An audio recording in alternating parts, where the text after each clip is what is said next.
C'est quoi les tests génétiques? Voici un bref survol des différents tests selon la condition qui est recherchée. Malheureusement, il n'existe pas un seul test génétique qui est capable de détecter tous les variants. En fait, selon le variant génétique, il y a différents types de tests qu'on peut faire. Pour bien comprendre les tests génétiques, il faut partir de la base. L'être humain est composé de milliards de cellules. Chacune de ces cellules contient le matériel génétique sous forme de chromosomes, et dans les chromosomes, on retrouve notre ADN.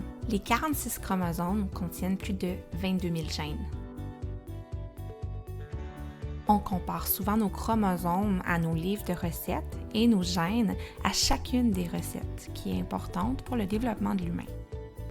Les tests cytogénétiques permettent de détecter les variations dans les chromosomes, alors que les tests moléculaires détectent d'autres types de variants dans les gènes. Il existe une longue liste des différents tests cytogénétiques et une encore plus longue liste pour les tests moléculaires.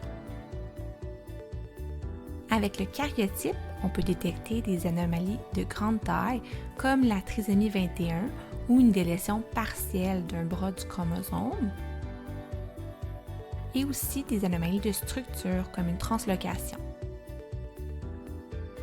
Le CGH permet de détecter des anomalies de plus petite taille à une plus haute résolution comme des microdélétions ou des microduplications.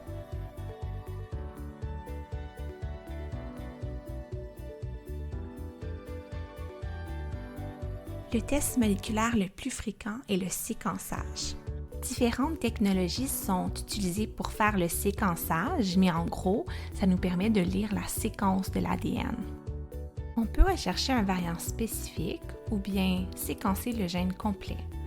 Parfois, on peut avoir besoin de faire un panel de plusieurs gènes ou même un exome où on va séquencer toutes les régions codantes, ou bien même d'inclure les régions non codantes dans un génome.